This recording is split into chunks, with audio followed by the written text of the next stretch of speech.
الحمد لله رب العالمين، وصلى الله وسلم وبارك على نبينا محمد وعلى آله وصحبه أجمعين. أما بعد، أيها الإخوة والأخوات، سلام الله عليكم ورحمته وبركاته. مركز الإسلامي لأهل السنة والجماعة في يوتيوبوري waxaa idinku soo dhaweynayaa mu'tamarkii 7-labaatanaad ee Scandinavian-ka. mu'tamarka cinwaankiisa guud waxa uu yahay idcu ila sabiili rabbika bilxikmati walmawcidati alxasana. waxaan ku jirnaa mu'tamarka maalintiisii saddexaad. haddana waxaan geli doonaa biidn illahi tacaala muxaadaradii afraad baynu gelaynaa biidn illahi tacaala. muxaadarada waxaa inoo geli doonaa sheikhuna alfaadil sheekh mustafa xaaji ismaaciil. waxaana muxaadarada cinwaankeedu uu yahay qaabka ama habka dacwada loo guto, wasaa'ilu dacwa, ayuu sheekhu insha allahu tacaala ka hadli doonaa. falyatafadal fadiilatuhu mashkuuran ma'juuran biidn illahi tacaala. بسم الله الحمد لله والصلاة والسلام على رسول الله اللهم وفقنا لما تحبه وترضاه وبعد. إن آية القرآن هلك كقرا ادعو إلى سبيل ربك بالحكمة والموعظة الحسنة. درسيني هوري وحو كسابسنا ادعو إلى سبيل ربك. درسيني ما أنتنا وحو كسابسيه بالحكمة والموعظة الحسنة وجادله بالتي أحسن. سكالات نودانا وحين مركي ورك ورناي بمن ندعو ولماذا ندعو. حين ندتك ويرينا مبادئ بينو كورميني دي ماذا دتك لو يري. حين نقول كورميني سببها إنه دعوة دوغلينا محيطة لأسباب تينو شاقناي. ما أنتنا إن شاء الله تعالى وحينو ودنا وحينو كورمي دونا كيف ندعو. هبكيه أما ودادee baynu u maraynaa si aynu dadka u gaadhsiino diinta. marka waa alkayfiya iyo jaranjarada ah min ayna nabda wa ilaa ayna nantahi. xaggaynu wax ka bilaabaynaa, xaggaynu se ku dhammaynaynaa baynu wax ka tilmaami doonaa. ayuha alaxiba, dunida aynu maanta joogno waxaynu sheegnay globalization inuu ka jiro oo macnihiisu yahay baynu nidhi in la fasaxay dhaqdhaqaaqa maalka iyo dadka iyo afkaartu inay isu gudubto. marka cid waliba budaacadiisii ama budaaca fikriya ha noqoto, bidaacada u wataa, ama mid caqliyeed ha noqoto, ama ha noqoto mid maadiya uu suuq keenay. soomaalidu waxay tidhaha ninba ceesaantii ceelkeen. waxaa laynaga rabaa inana waxa weeyaan inaynan xishoona inaynu mabda'eenna suuq geyno. maanta dunidaynu ku noollay adawaadka qura lama suuq geeyo. yacni iclaanaadka waxa loo sameeyaayoo quri ma aha raashinka iyo waxa la cunayo wax la iibsanayo. tusaale ahaan otoboska cas ee magaalada London mara, malaaxidada ayaa iclaanaad ku dhejisay ay leeyihiin waxaa la filayaa inaan ilaah jirin, ha warwarin ee nolosha enjoy garee. waa iclaan ilxaad ku dhawaaqaya. xataa almalaaxida ilaah ma jira baa iclaan loo sameeyey oo inta lacag laga bixiyo otoboska ku dhejisan. perhaps there is no God. waxay u badan tahay haalib waxa aynaan ilaah jirin. laa taqlaq, ha murugoonin, ee waa maxay enjoy your life. marka dunidu maadaama ay halkaa marayso oo cid waliba afkaarteeda faafinayso, waxaynu u baahannahay inaynu baranno sidii aynu u suuq geyn lahayn ee caalamka u gaadhsiin lahayn xilkanina saaran ee siday dadku u badbaadayeen. مبدأ كستاما وحوليبا وحولي مقاصد يا وسائل. مقاصد وحلا يرادا ومعدة وغاية وهدفك ووحلا الربو. وإسلام لماذا إنها مقاصدية؟ وحنا وحلا يرادا وسائل ama asaaliib waa wasiiladu ma yutawasalu biha ila almaqsad waa wixii lagu gaadhayay waxaan la rabay in dadka loo gaadhsiiyo marka dadka inaynu diinta gaadhsiino oo diinta ilaahay in dadka la gaadhsiiyo waa qasdigii haddaba kayfiyadii aynu u gaadhsiin lahayn iyo sidaynu dadka diinta u bari lahayn iyo siday diinta loo qaadan lahaa iyo waddooyin iyo qaababkaynu mari lahaynee sharcigu ogol yahay ayaa wasaa-ishaynu ka warramayno ilaahay qur-aanka wuxuu ku leeyahay aayaddaa dusheenna ku qoran udcu ilaa sabiili rabbik bilxikma waalmawcidati alxasana wajaadilhum bilatii hiya axsan ilaahay jidkiisa dadka ugu yeedh marka hore urur iyo xisbi iyo dad gaara uguma yeedhayno ila sabiili rabbik ila allahi waxdah xagga rabaynu dadka ugu yeedhaynaa inay ku xidhmaan waxaa adeegsataan baa layna yidhi marka albaa lilistisxaab aw lilmaciya aw kada aw lilisticaana say culamaai naxwi odhan jireen adoo adeegsanayo kaalmaysanayo oo isticmaalaya xikmad waano wanaagsan iyo dood fiican baa ilaahay yidhi marka wasaa-isha dacwadu ama qaabka dacwada loo gutaa umuur xisiya maadiya way leedahay umuur macnawiyana way leedahay qaabka dacwada loo gutaa waa tiro badan yihi kitaab la qoruu noqon karaa maqaal jariidad lagu qoruu noqon karaa lecture la jeediyuu noqon karaa khudbad la akhriyaabuu noqon karaa waana yaroo cid loo sheeguu noqon karaa nasiixo qof la seeyaabay noqon kartaa irshaad iyo tusmiya tusaalu noqon karaa tacliin iyo waxbarashuu noqon karaa waxaasoo dhamme waa wasaa'il ka mida bini aadamku wasaa-isha uu afkaarta isugu gudbiyo wasaa-isha diinta loo gudbiyaana qaarna waa mansuusa markaynu leenahay waxa weeyaan qur-aanka iyo sunnadaaba sheegay qaarna waxay culammadu yidhaahdaan tudraku binnadri asaxiix aw altajriba aragtida quman iyo waayo aragnimada fiican baa lagu heli karaa waa qof bini aadama waxa aad rumaysantay sidaad caqligiisa ugu gudbin lahayd sidaad ugu qancin lahayd sidaad uga dhaadhicin lahayd wasaa'il wax ka midaynu markaa wax ka sheegi doonaa waayo wakhtigu wuu kooban yihi laakiin mid baan marka hore kasii digayaa oo ah dad badan waxaa iskaga qaldama al-usluubu waalmadmuun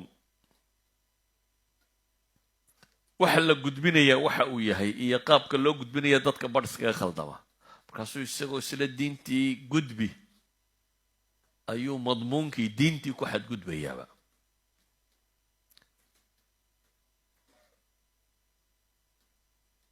tusaale haddaan ku siiyo dabkhada wax karinta raashinka la karinayo iyo qaabka loo kariya waa kala laba raashinka waxaa laga yaabaa in lagu keeno hilib iyo bariis iyo khudaar iyo kan iyo waa maadadii waa madmuunkii la rabay dadka inaad siiso waa wixii dadka la rabay inaad ku soorto laakiin xirfadaadu qayb bay ka qaadanaysaa soortanaad dadka siinayso haddaad kuuk fiican tahayna si wanaagsan intaad u bislayso ayaad iyadoo wax macaana maxay dadka siinaysaa waa wixii lagu dhiibay haddaad se farsamo xuntay iyadoo barax iyo milixabaad u dhiibi dabeetana isagoo wixiiya ayaan haddana dadku maxay ayaanu dadku liqi karaynin marka inagu waxaynu rabnay inaynu maanta wax ka tilmaamna waxa weeyaan waa kayfiyatu tabkh sidee bahasha loo kariyaa ama waxa la karinaya waxa la dhiibayaa waa alkitaab wa sunna ilaahay baa soo waxyooday wax badanoo ka mid oo asaaliibtana ilaahay baa inoo sheegay haddaba waxaynu u baahanay inaana iskaga ka qaldamin usluubka bini aadamka loo qanciyo ama xusni lcardiga sida fiicana wax loo soo bandhigo ama usluubu targhiib sida qofka loo jeclaysiiyo mabaadi'da iyo mabda'a laftiisu ilaahay subxaana wa tacaala nabiyullaahi muuse fircoon buu u diray fircoon waa ninkii sheegtay inuu yahay maxay rabbi iyo ilaahba sheegtay ana rabbukum ulaclaa iyo maa calimtu lakum min ilaahin hayri iyo rabbi iyo ilaahnimo dadka u sheegtay dictatornimo siyaasadeed halkaasay ka gaadhay ilaahay nebi muuse markuu u diray calayhi salaatu wasalaam waxaa la yidhi ninkaa la hadal oo diinta u sheeg sidee ugu sheeg baa la yidhi usluub alcarad hal laka ilaa an tatazakkaa waahdiyaka ilaa rabbika fatakhshaa hal lak usluub alcarad war ma rabtaa makuu soo bandhayo ma inaad daahirsanto ma rabtaa oon rabbigaa kugu hanuuniyo waxaa lagu yidhi isagiiyo nebi haaruun idhabaa ilaa fircawna inahu tagaa ilaahay wuxuu sheegay inuu qooqay ninkan inuu kibray u taga fircoon waa nin kibraya baa ilaahay yidhi laakiin ninkaa kibray maxaa ku odhanaysaan faquulaa lahu qawla layina lacalahu yatadakaru aw yakhshaa war dabacsan u sheega baa la yidhi waxaa la arkaa inuu waantoobo ama alla ka cabsadee waa usluubkii ula hadlayay laakiin xaqaa'iqda ma waxba laga bedelayaa maya waxa la sheegayo si fiican baa loo sheegayaa quman oo degan oo laakiin waxa la sheegayaa madmuunka lama bedelayo saa awgeed baa fircoon wuxuu yidhi markii loo tegay waman rabbulcaalamiin rabbulcaalamiinkaad sheegaysaa waa kee wuxuu ugu jawaabay nabi muuse qaala rabu asamaawaati waalardi wamaa baynahumaa in kuntum muuqiniin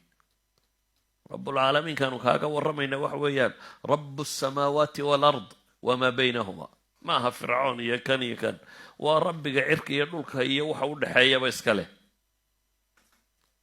doodoodu markay adkaatay fii suurati taah ilaahay muxuu ku tilmaamaya inaa qad uuxiya ilayna ana alcadaaba calaa man kadaba watawallaa waxaa naloo waxyooday cadaabka inuu iska leeya ciddii ilaahay beenisay ka jeesata qaala faman rabbukumaa yaa muusa markaasuu yidhi war yaa idin rabbiya qaala rabbuna aladii acطaa kula shayin khalqahu huma hadaa annaga rabbigayo waa rabbiga wax kasta oo nool abuurkaa u abuuray siiyey kuna hanuuniyey sidii uu noolaan lahaa idan dacwadaan dhiibayaa laakiin diintaan ka inxiraafayaa sax maaha ilaahay nabigiisii moxamed calayh salaatu wasalaam wuxuu ku yidhi falaa tuطici almukadibiin wadduu low tudhinu fayudhinuun ha aqbalin kuwan ilaahay beeniyey warkooda waxay jecel yihiin inaad in yar xaggooda usoo guurto usoo janjeersatid iyana ay kuusoo janjeersamaan insaaf alxuluul ma jiro diintani waa diin samada ka timi adigu ra'yi kuma lihid adiga waxaa lagaa rabaa waa maxay usluubka aad u bandhigayso maye dad iska fiican baa tina waxaa maaha qul yaa ayuha alkaafiruuna baa ilaahay yidhi waxaad ku tidhaha war gaaloy tiinu waa gaalnimo laa acbudu maa tacbuduun idan mawduuca kani waa mawduuc zallat alaqdaama oo runtiina ahlulcilmi walmujtahidiinta raasikhiinta ah ayaa saxi kara usluubada iyo madmuunku inaanay isku xadgudbin ilaahay nebi maxamed wuxuu ku yidhi calayhi salaatu wasalaam madmuunka lagu faray diinta lagu faray haddaad wax ka tagto wain kaaduu layaftinuunaka can aladii awxaynaa ilayka litaftariya calayna gayrah waidan latakhaduuka khaliila walowlaa an habatnaaka laqad kidta tarkanu ilayhim shayئa qaliila idan laadaqnaaka dicfa alxayaati wa dicfa almamaat huma laa tajidu laka calayna nasiira waxay ku dhowaadeen baa ilaahay yidhi inay kaa weeciyaan waddada oo aad nagu been abuurato waxaanan kuu waxyoonin hadday nebi maxamed khatar la geliya adigu maxaad isu malayn waa inaad markaa hubisaa waxa aad sheegaysaa waxay haddaad dhankooda u janjeersata baa ilahay yidhi saaxiib bay kaa dhiganayaan waa ku soo dhawaysanaya illa waa ku soo riixdeene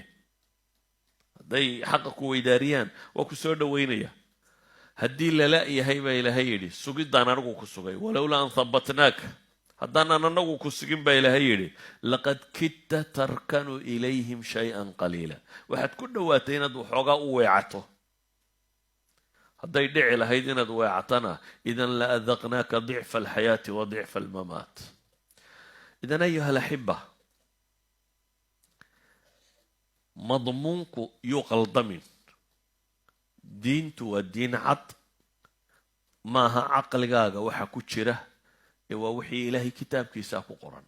taasi waa diin usluubkuse sida dadka loola hadlayo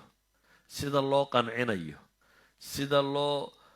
turuqu taswiiq alafkaar bay maanta sheegaan, sidaad aragtidaada u suuq geyn lahayd, iyadu waa usluubkii. usluubku waxbuu u baahan yahay. ilaahay qur-aanka wuxuu ku leeyahy udcu ilaa sabiili rabbik, ilaahay jidkiisa dadka ugu yeedh adoo adeegsanaya maxay? bilxikma, xikmaddu bay yidhaahdaan qur-aanka markay ku soo aroortay kitaabka ku xidhiidhsantay waa sunnada. meelo kalena siyaabo kale culammadu u fasiraan oo waxay yidhaahdaan waa shay walbo halkuu ku qumanyay la dhigo. xikmaddu marka waa caqli iyo iqnaac iyo shaygu halkuu ku qumanaa la dhigo, iyo walmawcidati alxasana, qofka oo la waaniyo waano wanaagsan. qofka bini aadamka ahi waxaad ogsoonaataa caqli qura maaha, soo saa ma ogi. qofka bini aadamka qalbina wuu leeyahy. idan dadka barh baa waxu haysta bini aadamka in loola hadlo un qaab academic ah, qaab logic ah, qaab caqliyo qura waa loola hadlaa, sax weeyaan. laakiin waxaa kaloo bini aadamka loola hadlaa qaab cawaatiftiisa iyo wujdaankiisa lagula hadlayo, qaab la cabsi gelinayo, qaab wax loo jilcinayo, qaab wax la jeclaysiinayo. waa cawaatif alqalb, alxub walkurh waltarghiib waltarhiibu iyo wixii la mida. insaanku labadaba waa leeyihi, dhagax maaha qofka bini aadamkaah. waxaa kaloo qur-aanka ilaahay ku tilmaamaya wajaadilhum bilatii hiya axsan. dood iyo munaaqashaadkana si fiican ula dood fiican. oo inta badan dooddu markay timaado bini aadamku guulaysuunbuu ka fakeraa. maya, doodda waxaa laga fakeraa xaqa in la gaadho, inuu xaqu caddaado. inaad qofka jabiso iyo inaad adigu guulaysataa muhim maaha. waxa muhimkaahi waa maxay? xaqiiqadu dhexdiinna inay caddaato. qofkii raacaya ha raaco, qofkii aan doonayna, dadka badh baa mucaanida, badh baan rabin inuu xaqa raaco. laakiin waa inay gaadhaa xaqiiqadu inay makshuuf noqoto, caddaato, shubahaadka madmadowgana la faydo. kaasaa jidaal xasana ah. waayo ilaahay wuxuu leeyahy ina rabbaka huwa aclamu biman dalla can sabiilihi wa huwa aclamu bilmuhtadiin. ilaahay isagaa og dadka kuwa jidka ka lumaya iyo kuwa hanuunaya. rabbi isagaa yaqaana. hanuunku biyadillaahi buu ku xidhan yahy. nabi maxamed waxaa lagu yidhi wainaka la tahdii ila siraatin mustaqiim, iyo inaka laa tahdii man axbabta. jid toosan baad dadka ku hanuuninaysaa, waad u caddaynaysaa weeyaan. laakiin qofkaad jeceshahay qalbigiisa hanuunka ma gelin kartid baa ilaahay ku yidhi. hanuunku ilaahay gacantiisu ku jiraa. laakiin adiga waxaa lagaa rabaa shubahaadka iyo madmadowga iyo shakiga iyo khuraafaadkan qofka caqligiisa ka buuxa inaad dawayso, tabiib inaad noqotid. haddaba asaaliibtu kow waxa ka ah inaad luqada isku fahamtaan. ilahay qur-aanka wuxuu leeyahy wamaa arsalnaa min rasuulin ila bilisaani qawmihi liyubayina lahum fayudilu allahu man yashaa wayahdi man yashaa wahuwa alcasiizu alxakiim. maxaynu u tilmaamaynaa? ilahay wuxuu leeyahy rasuul maan soo dirin ilaa waxaan ku soo diray bilisaani qawmihi, afka dadkiisa. maxaa loogu soo diray? rasuulka ajanabiya looma keenin, ee rasuul afkooda ku hadlaya. ilaahay wuxuu leeyahy liyubayina lahum, si ugu caddeeyo. luqadu dadku wax fudud bay u haystaan, ma aha. luqadu waxay yidhaahdaan waa wicaau thaqaafa, waa weelka dadku siduu u fakeroo dhami uu ku jiro. hadday culture tahay, hadday dhaqan tahay, hadday caadaad tahay, hadday luqadaasi de waxaasoo dhan. ciddaad luqadeeda si fiican u baratid ma aha dee ka warramaayo. luqada innagu inta badan waxaynu ka baranaa inta suuqa wax lagaga iibsado. luqada suuqa waxa lagu iibsadaa luqatu dacwa maaha. waxoogaagan dee dukaanka lagu tago ee gaadhiga lagu fuule ee habarta soshiyaalka lagula hadle inaha dacwo kuma jeedin karaysid.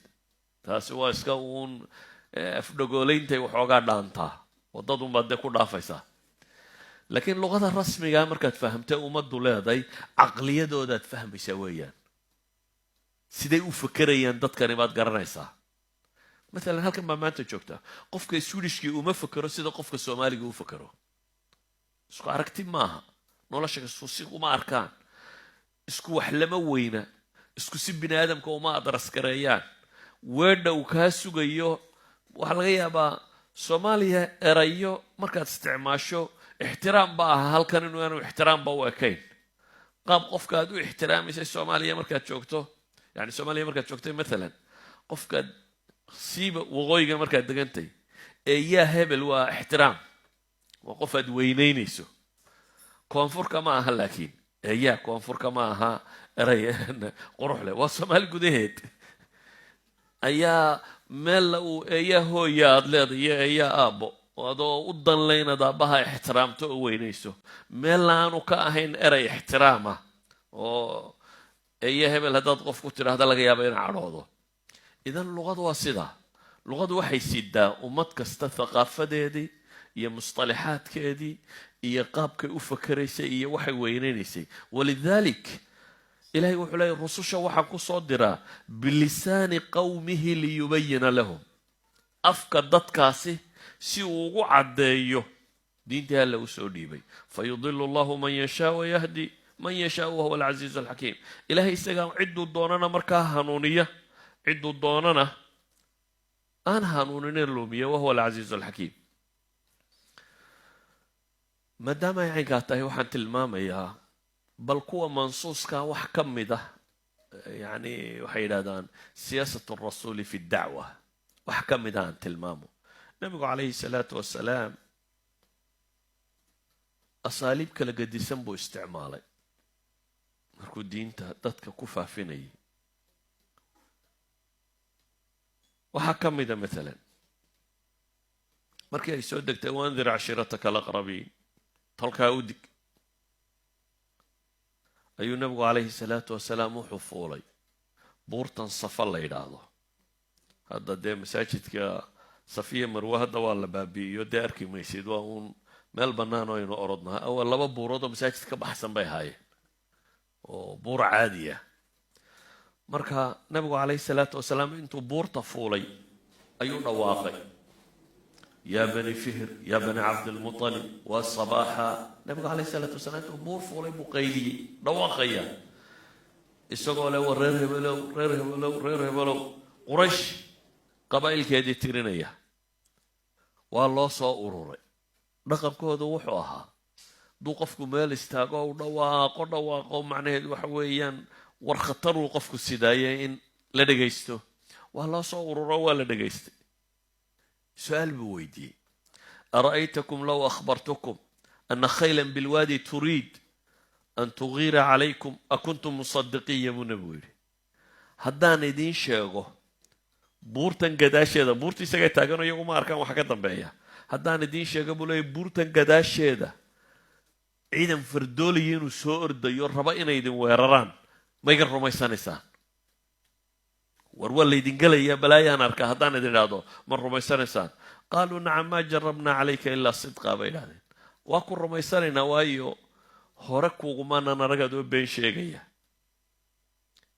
qaala fa innii nadiirun lakum bayna yaday cadaabin shadiid buu nabigu yidhi haddaba waxaan dada uu idinka digayaa cadaab kulul oo ilaahay xaggiisa ah haddaa ilaahay caasidaan ayaan idinka degayaa waa maxay masaladani waa iclaanu linnaas bidacwa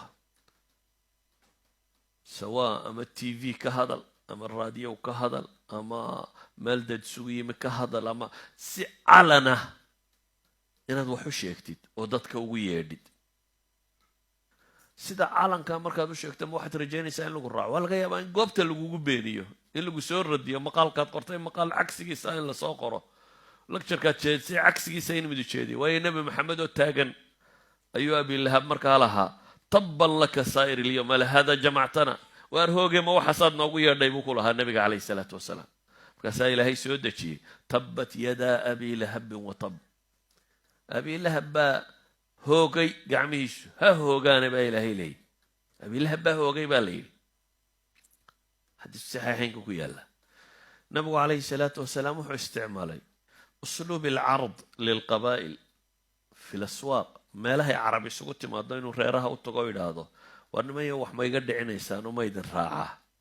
aan diinta ilaahay faafiyo oo sheege carada nafsahu liaqwaamin kaafiriin ayuu isu bandhigayaa jaabir ibnu cabdillaahi baa wuxuu leeyahy nabigu calayhi salaatu wasalaam 10 sannadood buu qabiilka carbeed kolba carabtu fii jaahiliyatihim way xaji jireen markay yimaadaanba intuu u tago qabaa'ilka carbeed oo soo maro ayuu odhan jiray may aqbalaysaan kutubu siira qaar ka mida waxay sheegaan ilaa 17 qabiil inuu nebigu isu bandhigay uu leeyahy war mayda raacade ma waxba iga celinaysaan aan ilaahay diintiisa sheegay suuqa majinna iyo cukaad iyo manaasilulqowm bimuna iyo dhulka intuu ugu tago man yu'yani wayansuranii xataa uballiga risaalaati rabbii walahu ljanna buu nabigu laha war yaa ii hoynaya oo ii gargaaraya si aanan ilaahay diintiisa dadka u gaadhsiiyo oo janno ilaahay siiya falaa yajidu sala allahu calayhi waaalih wasalam axadan yansuru walaa yu'wi muu helin nebigu cid u gargaarta iyo cid u hiilsatoona mar damba buu helay maxay ansaar oo ansaari qaadatay oo shardigii fulisay xadiidka sheekh alalbani fiqu sira iyo silsila saxiixaba uu ku tasxiixinaya idan waxaynu leenahay nebigu calayhi salaatu wasalaam usluuba calan inuu dhawaaqo dadka ugu yeedho wuu tijaabiyo usluuba inuu qabaa'ilka isu bandhigo wuu tijaabiyey waxaynu leenahay asaalibta waxaa ka mid ah bitadriiji dadka in diinta loogu sheego diintoo dhan mar qura qofka haddaad kala wada hadasho waad lugoynaysaa bitadriij oo nabigu calayhi salaatu wasalaam maalan mucaad ibnu jabal markuu dirayey ee yeman u dirayey wuxuu u tilmaamay qaabkuu nimankaa ula hadli doono niman reer ahlu kitaabaad u tegi doontaa buu nabigu ku yidhi innaka ta'tii qawman min ahli lkitaab waxay culammadu yidhaahdaan waa sharax loo sheegayo mucaad ibnu jabal ardiyada dhulka ka horeysaa nooca ay tahy dadka waa inaad thaqaafadooda taqaana aad rabto inaad wax ka dhaadhiciso mucaad ibnu jabal nin reer madiinaa buu ahaa thaqaafatu ahlu kitaab buu wax ka yaqaanay dee yuhuud baa deganayd meesha dabeetana nin reer madiino ahlu kitaab iyo afkaartooda wax ka garanaya baa loo diray yeman waxaana loo sheegay dadku u tegaya inay ahlu kitaab yihiin meesha uu isagu tegayo ahlu kitaab inay yihiin haddaba fadcuhum ilaa shahaadati an laa ilaha ila allah wa ana muxamadan rasuulullah qodobkaa kala waran caqiida dadkan uga waran waxaa laga yaabaa dadku inay rabaan inay dacwo faafiyaan dabeetana waxaad dooda ka bilaabaysaa islaamku 4 buu yidhi guursada iyo waxa kan iyo kuwa dooda kama bilaabanto waayo masale fudud haddaad qofka ka dhaadhiciso question baan barina mid kale u keenaysa haddambana shubha kale u keeni kuxdan mid kale u keeni dee saasuu kugu wadayaa maalinba baab buu furayaa cusub kan markaad ka saartaba godkan markaad ka saartaba maalin god kaloo cusub buu furayaa laakiin diintu waxna waa furuuc waxna waa usuul furuucda waxaaba laga yaabaa fiqi badan oo iskhilaafsan oo ra'yigiisaba ra'yi ku dhodhow in loo helo laakiin waxaa asalkahay waa maxay waa usuusha haddii qofka laysla afgarto furuucdu waa hayin layin waa wax fudud qofka waxa muhima arkaanuliimaana lagala hadlo ilaahay kelinimadiisa iyo maalin aakhira la yidhaahda oo dambayso dadka la xisaabaya inay jirto labadaasaa ugu weyn caqiidada kalimatu tawxiid laa ilaha illa allah muxamadun rasuulullah iyo yowmu alqiyaama waxa kaloo dhammay labada tan bay daba socdaan ama sharxaya idan qofka inaad usuusha kala hadashaabaa muhima negotiationkiinu inuu ka bilaabmo usuusha ee aanu noqonin maxay furuucda waa laga yaabaa farci inaad mar ka jawaabto ama qof shubhad dad ku akrinaya inaad ka jawaabto laakiin markaad dacwo rabto inaad bixiso waa inaad usuusha ka doodaa qofkii ku qanca maalan kitaabku inuu xaq yahay qur-aanku maxamedna ilaahay rasuulkiisii miyuu ku weydiinayaa 4 iyo salaada imsa maxaa shal loo tukadaayo dee ilaahay baa yidhi umad ku leeday suuratu nisaa bay saasi ku taallaa dad socolo ila qofka waa mu'min ilaahay wuu rumeeyey qofka mu'minka waa laga yaabaa inaad xikma raadisaan mas'ala xikmada ka dambaysa maxay tahay dabeetana maxaasin alislaam inaynu sharaxno laakiin asalku waxa weeyaan inaynu isla garanno man alaamiru wannaahi yaa wax inoo sharciyeyn kara yaynu ka dambaynaynaa rabu samaawaati walardi saa daraaddeed buu nebigu wuxuu ku yidhi waxa koowaad aad ugu yeedhaa masaladan ha noqoto qur-aanka markaad eegto ambiyadii lasoo diray ambiyo badan baa qur-aan ka warramaya waxaanay u yimaadeen dad dhibaatooyin tiro badan ay haystaan nebi waliba wuxuu ka bilaabay ucbudullaha maa lakum min ilaahin hayru bacdaha buu keenay maxay masaa'ilkii dadka kane ay dhibta ku qabeen waxay doontaba ha ekaatay marka waxaa lagu yidhi halkaa ka bilow fa inhumaa taacuu lidalik buu nebigu yidhaha hadday taa ka aqbalaan faaclimuu ana allaha qad farada calayhim 5 salawaatin fi lyawmi waleyla u sheeg in ilaahay faray 5 salaadood habeen iyo maalintiiba hadday taa ka aqbalaan u sheeg in la faray sadaqo yani zakadii laga qaado dadkooda wax haysta oo dadkooda aan waxba haysanin la siiyo takaaful ijtimaaci inuu jirayo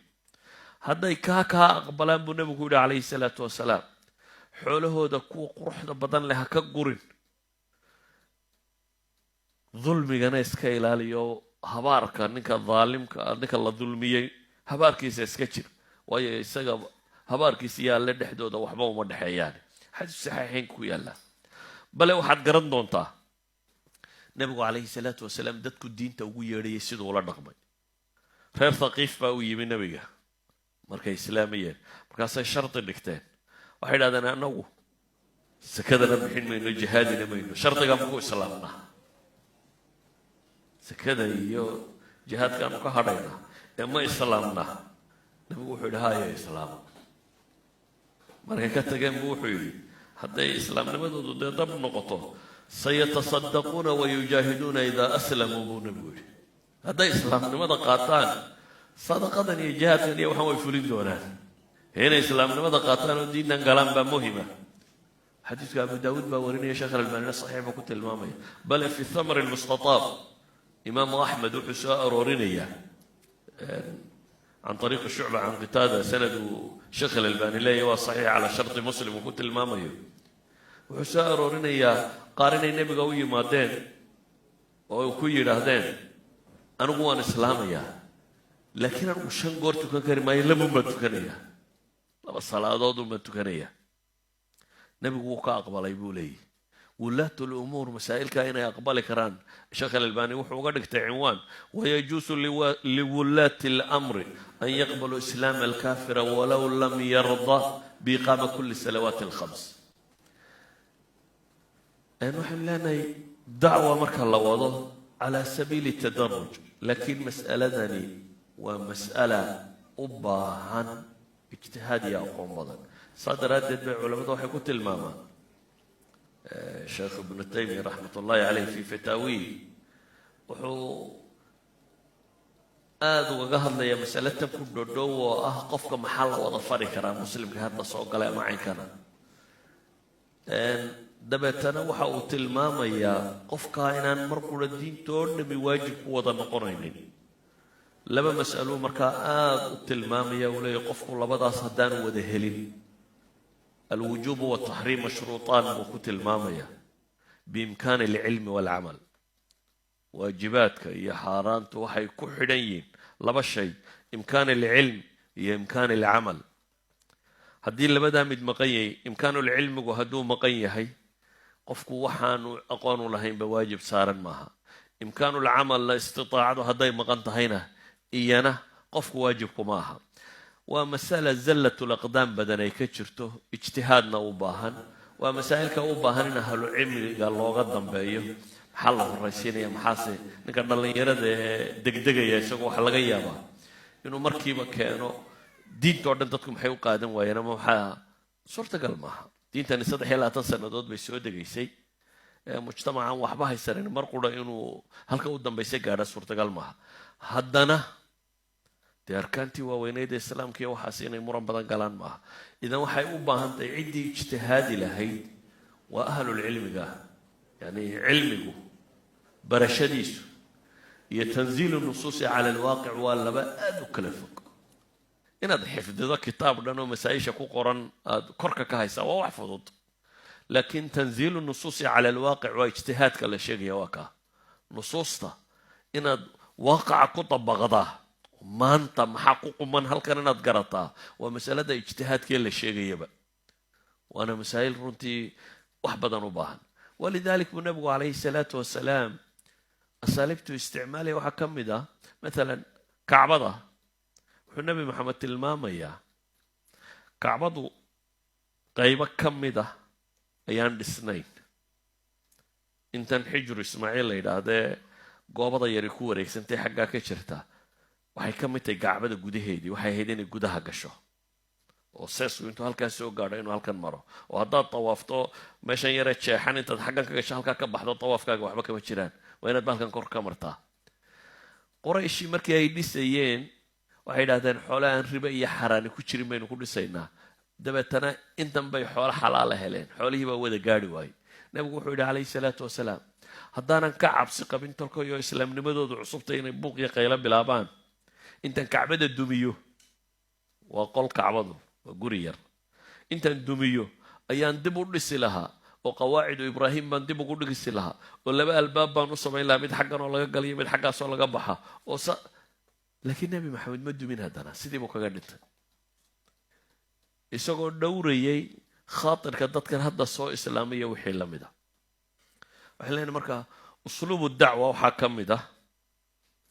waxaynu dhihi in kor loo sheego la dhawaaqo waxaa ka mid a baynu soo tilmaamnay in dadka waxaad ugu yeedhaysaa uu waxay fulin karaan uu noqdo inaad u kala horraysiiso masaa-ishu siday u kala horraysiisan yihiin inaad muran gelinin masaa'il yararoo fudud oo kuwii waaweynaaba ay dunsan yihiin inaad kuwan isku mashquulinin nabigu wuxuu isticmaalay muraasala waddanno kale iyo madax kale oo waddanna degan inuu la xidhiidho oo waraaqa u diro isagoo diinta ugu yeedhaya waraaquu nabigu qoray boqorradii dunida waagaa jiray buu u diray maalan waxaa ka mid ah cadiimu busra buu warqad u diray isagoo dixyat alkalbi saxaabiga la yidhaahda u dhiibay si qaysaru ruum loogu geeyo heracles ninkii la odhan jiray maxaa ku qoran bismi illaahi araxmaani araxiim min muxammadin cabdillaahi warasuulih ilaa hiraqla cadiimi ruum salaamun calaa man ittabaca alhudaa salaamun calaa man ittabaca alhudaa أما بعد فإني أدعوك بدعاية الإسلام أسلم تسلم وأسلم يؤتك الله أجرك مرتين وإن توليت فعليك إثم الأريسيين يا أهل الكتاب تعالوا إلى كلمة سواء بيننا وبينكم ألا نعبد إلا الله ولا نشرك به شيئا ولا يتخذ بعضنا بعضا أربابا من دون الله فإن تولوا فقولوا اشهدوا بأننا مسلمون متفق عليه nabigu calayhi salaatu wasalaam waraaqdaasuu madaxweynihii dunida waagaa ugu xooga badnaa waa un trump oo aad maanta waraaq u dirtid madaxweynihii dunida ugu xooga badnaa buu nabigu waraaqdaa u diray oo uu sheegay bisinkuu ku bilowday dabeetana waxay waraaqdu ka timi wuxuu maxamed oo ilaahay rasuulkiisa iyo addoonkiisiiya waxaanay ku socotaa waayeelka ruum u taliya ilaa hiraqla cadiimi ruum nabadgelyo korkiisa haata ciddii hanuunka raacda waxaan kuugu yeedhayaa islaamnimo war islaam waa diibaaniye ilaahayna ajarkaaga 2 jeer buu ku siin doonaaye haddaad islaamnimada diidana dembigaaga iyo kuwa kale aad ambisay aad u talinaysa dembigoodaba aakhira waa lagu qabsanaya dabeetana aayad qur-aan ugu qoro oo la leeyahay waxaad tidhahdaa war dadka kitaabka haysto kaalaya kelmad inoo dhex ah waa maxay inaynu ilaahay un keligii caabudno innaguna ina rabbiya iska dhiganoo isu xoog sheeganin haddaase taa diidaan ogaada annagu ilaahay baanu rumaynaya aayaddaa qur-aanana waa loogu qoray waxaa ka mid a baynu leenahay turuquu nabigu isticmaalay calayhi salaatu wasalaam iyo wasaaisha alasaaliib walwasaa'il waan isku darayaaye alxiwaaru waliqnaac qofka si uu wax uga dhaadhiciyo xiwaar negotiation iyo maxay iyo iqnaac qancin dadka la qanciyo asaaliib taswiiqan maanta dunida ka jira wax laga yaabaa alkhadaacu waliqraa'u iyo wax lamida inay tahy laakiin islaamka maaha islaamka qofka run baad u sheegaysaa waxaad isku dayaysaa inaad qanciso xaqaa'iqda inaad tasyiifiso lama rabo nin baa nabiga u yimi calayhi salaatu wasalaam bani vazara ka mid ah qabiilka la yidhaha bani vazara dabeetana wuxuu yidhi ilaahay rasuulkiisiiyow haweenaydaydii wiil madow bay dhashay waa nin carbeed oo cad xaaskiisuna cad tahay laakiin ilmaa u dhashay madow markaa ninkani dee uu shakiyey isagiina waa caddaan islaantiina waa caddaan ilmahay dhaleenna waa maxay waa ilmo madow wuxuu nabigu ku yidhi calayhi salaatu wasalaam hal laka min ibil wargeel ma leeday ilmihii kama hadal iyo su-aashii la weydiiyey wargeel ma leeday buu ku yidhi markaasuu yidhi nacam famaa alwaanuhaa buu nabigu yidhi midabka geelaaga ka waran markaasuu yidhi geel cascas baan leeyahay carabtuna geela cas bay ku faani jirtay geela casi wuu uga qaalisanaa ka kale markaasuu nabigu wuxuu yidhi hal fiiha min awraq geelaaga cascas mid madoobe awraqu waa midabkan qoollayda iyo xamaamka oo kale geelaaga wax madmadoowi ma ku jiraan markaasuu yidhi ina fiiha la waraqa haa waa ku jiraan qaar madoobe nabigu wuxuu ku yidhi markaa fa annaa ataaha dalik kaa madmadoobe xagguu kaaga yimi geelaagu casaan buu ahaaye ninkani cilmiga geelu yaqaanay markaasuu wuxuu yidhi casaa an yakuuna nazacu cirqun waxaa laga yaabaa raad hore inay raacayso oo yacni fir hore inuu jiro oo madowgu ku jiro markaasuu nabigu wuxuu ku yidhi calayhi salaatu wasalaam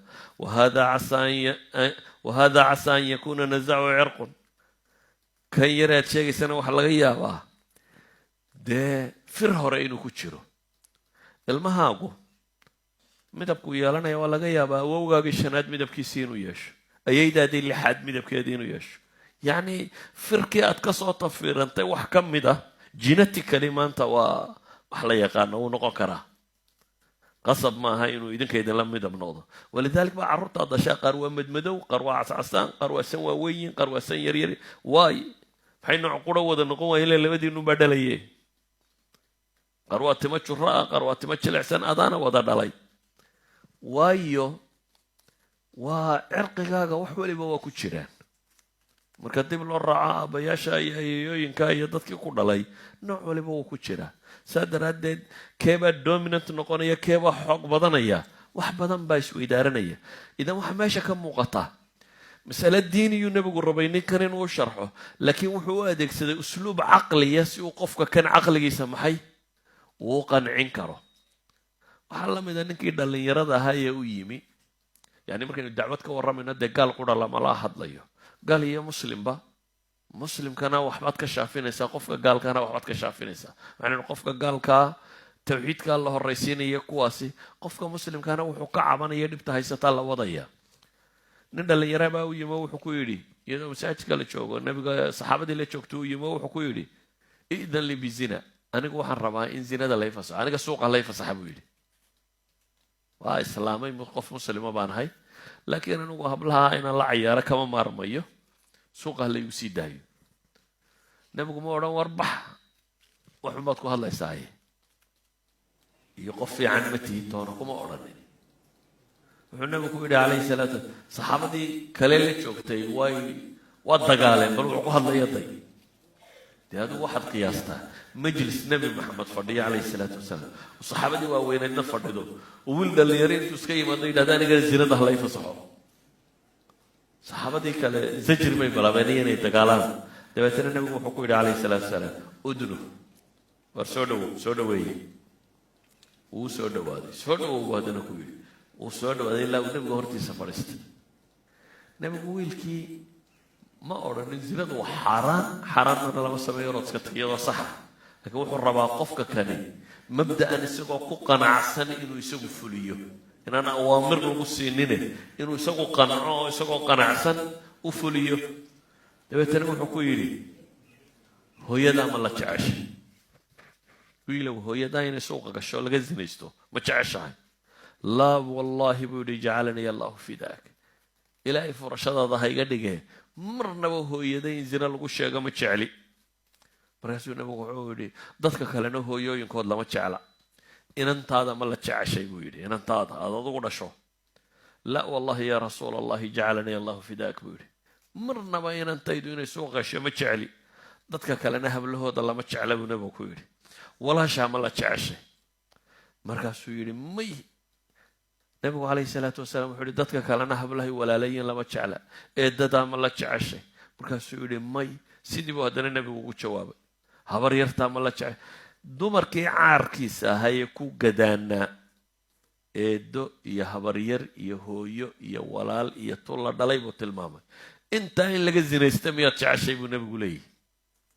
wiilkani wuxuu leeyahay maya, intaa in ciid u soo dhowaato ma jecli. nebiguna wuxuu tilmaamayaa dee kuwan kale aad ku socotaana raggunbay intaa u yihiin, midunbay walaashii iyo inantiisii iyo eedadii iyo habaryartii tahay ayuu nebigu u tilmaamaya calayhi salaatu wasalaam. kadib uu nebigu intuu gacanta laabta ka saaray buu u duceeyey, allahuma akfir danbah watahhir qalbah waxasin farja buu nebigu yidhi. ilaahayow wiilkan dembigiisa dhaaf, qalbigiisana u nadiifi, farjigiisana u dhow buu ugu duceeyey nebigu calayhi salaatu wasalaam. falam yakun bacda dalika alfataa yaltafitu ilaa shay. ducadii nebiga dabadeed lama arag isagoo xagga dumarka eegayaba. xadiiska imaam axmed hore waxa uu tilmaamayaa caqliyada ninkaa dhallinyarada ah qaabkuu nebigu ula dhaqmay calayhi salaatu wasalaam. qabaa'ilka see loola dhaqmaa. markii maka la furtay ayaa dagaal haddana nebigu sii qaaday. xunayn buu tegey. xunayn akhiiran xoolo badan baa lasoo helay. markii dagaalkii xunayn dhacay reer thaqif xoolo badan baa laga qabtay. xoolihii badnaayee la qabtay buu nebigu si xooggan u qaybiyey. weliba wuxuu siiyey rag ama markaa islaamay ama islaamnimadooda hadda la dhowrayay ayuu boqol geela ayuu siiyey.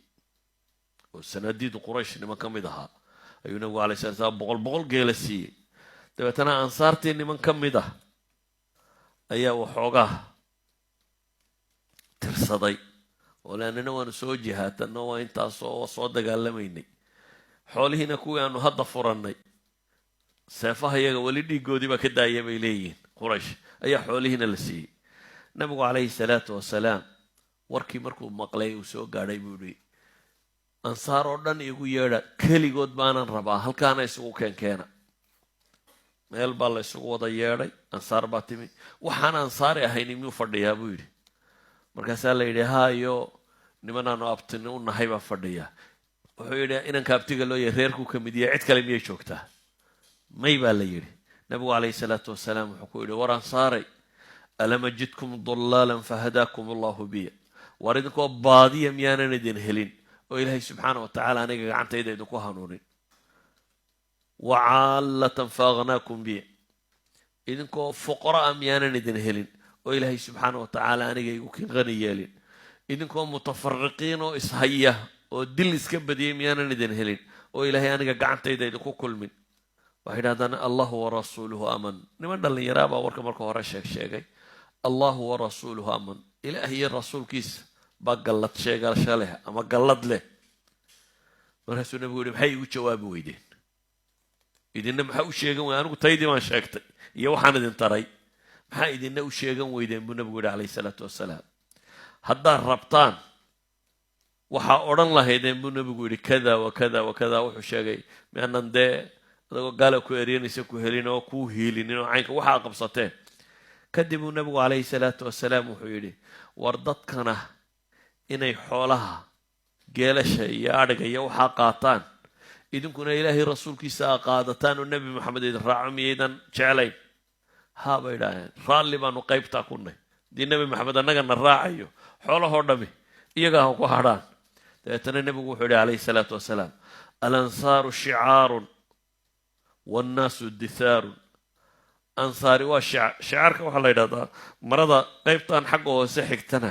ama maryahan hoose la xidhana shicaar baa la ydhahaa. maryahan sarena dithaar baa la ydhahdaa. wuxuu yidhi ansaari yacni waa marada hoose, dadka kalena waa marada kore. ee haddaan hijradu aanay jiri lahayn waxaan ahaan lahaa buu leeyay nin ansaar ka mid ah. hadday dadku waddo qaadaan ansaarina waddo qaado, waddada ansaareed baan raaci lahaa buu nabigu yihi calayhi salaatu wasalaam. wakhtigiina waa dhowiyey, welina maan dhadhowin, laakiin waan guud maraya waxaa hadhay. waxaan kaloo rabaa inay mas'alo siiba tulaab alcilmiga, waa mas'aladu sheekh waxiidadiin khaan ku tilmaamo altafsiir watarkiiz. mushkilaadku way iska gediyaan. waxaa laga yaabaa ardaygu sheekhiisa markuu wax ka baranayay mashaakilkii wadcigu ku noolaa yaalay ayuu sheekhu aada u tooganayay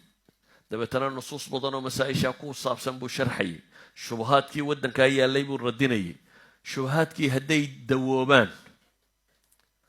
oo 10 sano 20 sano ka soo wareegto ardaygu haddaanu arday caqli badan ahayn waxaa laga yaabaa markuu kitaab akhriya ama wax akhriya inuu wixii uun ka hadlo wixiina meeshiiba ma yaalliin sheekhu wuu saxsanaa ardayguse wuu qaldan yihi waxay dhahdaan sheekhu wuu tarkiiziyey masalada culaysku saarayay ardayguse tafsiirun lidiin buu uga dhigayba diintuba in waxaanoo laga hadlatay maalan waxaa laga yaabaa soomaaliya markaad joogtay xabaalo iyo qubuuro iyo waxa in laga hadlayo jahamiye iyo dad nooca halkan jahamiyena ma joogto xabaalana ma joogaan haddaad intii un dadka tawxiidka uga dhigto halkan eethiis iyo ilaahay ma jira iyo beliya baas kala taagan idan kitaabka caqiidada ee halkan laga akhrinayaa wuxuu tarkiizinayo ama ardayga halkan ku noole caqliyadiisa wuxuu u baahan tahay in loo tarkiiziyo iyo ardayga soomaaliya jooga waxaa la rabaa in loo tarkiiziya waa kala nooc idan waxaan leenahay mas'aladaasi waa mas'alada markaad aragto taariikh al-anbiyaa qur-aanka aad eegto tawxiidkay wadaagaan laakiin mashaakilkay daweynayaan waa ku kala nooc mashaakilkay tarkiizinayaan waayo nin waliba inxiraafkii waqtigiisa yaalle gaarka ahaa ayuu isku dayay inuu xoog u tarkiisiyo idan waxaan leeyahay dacwadeennu hadba waxay tarkiizinaysaa ha ahaado mushkilaadka xaadirka ee meesha yaalla haddaan baabulxikma intaa kaga baxo waxaa ku xigay mawcida xasana bilxikma waalmawcidati alxasana waana fiican waxaan leenahay bini aadamku ka damiga ah iyo ka caamiga ahi caqli iyo qalbi bay leeyihiin mar kasta taxliil loojiga iyo kan baan ka warramayaa ma aha dadku wacdiga kama maarmaan hamoodin in caamadun la wacdiyo ama dadka masaakiinta un la wacdiyo ama war khubaradana waa la wacdiyaa wacdigu waa qofka oo maxay bitarghiib watarhiib ولذلك بقى إلهي القرآن كي سبقوا المامية يا أيها الناس قد جاءتكم موعظة من ربكم وشفاء لما في الصدور وهدى ورحمة للمؤمنين عرباض بن الصاري حديث كسي عن كواكلها النبي قال نوعديي وانا إنه أي أويين وقلبي يدو قلقلمين مركزان وكونوا دي إلهي رسول كسي وانا نقتك استعباد مودة تيو دمبيسينا لدردارا إذن موعظة ولابد وكي ابن عباس لها نبي عليه الصلاة والسلام يتخولنا بالموعظة وانا دوا نوكل دبدقي شري maalmaha qaarkood buu mawcidooyinkiiyo waana ku bilaabay salaadii subax ilaa salaadii maqrib salaadii subax intuu bilaabay mimbarka siduu u saaraa nabigu maqribkii buu ka daadegay salaaduun buu uga daadegay idan waxaynu leenahay waxaynu u baahanahay wacdi baynu u baahanahay dadku in badan in la wacdiyo ilaahay la xasuusiyo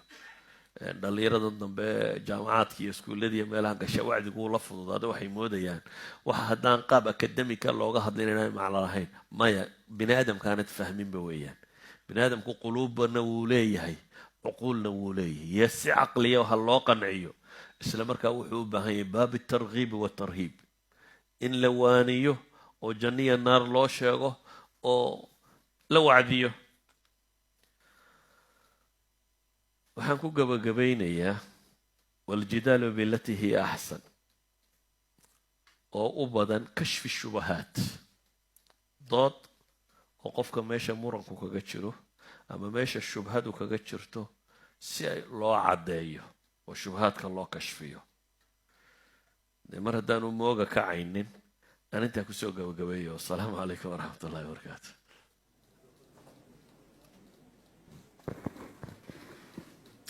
جزا الله شيخنا الفاضل خير الجزاء إلهي سبحانه وتعالى شيخنا قبرنا ميزانك حسنات كين أسار يوم لا ينفع مال ولا بنون إلا من أتى الله بقلب سليم إننا ونقلب الذين يستمعون القول فيتبعون أحسنه جزاه الله خيرا شيخا إن شاء الله تعالى وحا أي نقلدنا فصحير أما بالرفير بنقلدنا إن شاء الله تعالى وحنا نسوس نقولنا اللحدة هي بركة ومحاضرة الشيخ أبو طلحة وقالي دونا وحن أجيسين يا ولا لها ماشى فرديا سيبا ولا لها دم ما كيمي إن مارت ماشى باركن كلا دكتو جوارد الله دقي إن لقي يابا إن لقو جناح سيدا عودد إن لصاه بصدا ولا لها ماشى إلى لنا أي لك عشدان إن شاء الله تعالى وعده بصدا ماشى بابور كدكتي in aan lagu ganaaxin insha allahu tacaala 6 iyo barhka waxaan rajeynayaa in 10 daqiiqo ka hor inaad soo fadhiisataan si muxaadarada looga faa'iido baraka allahu fiikum jazakum allahu khayr assalaamu calaykum waraxmatullahi wabarakaatu salaadii casr baa hadda taagan oo la tukanayaa sida awadeed waxaan jeclaan lahaynaa iyo ikhwa lakhawaat in kuraasidana laga caawiyo insha allahu tacaala hal qof waliba hal kursi oo uu leeyahay hadduu qaado way fududaanaysaa insha allahu tacaala dad ajaaniba oo soo geli doona mar dhow oo ku tukanaya marka aynu iscaawino baaraka allahu fiikum jazakum allahu khayr ilahi subxana wa taala idinka abaalmariyo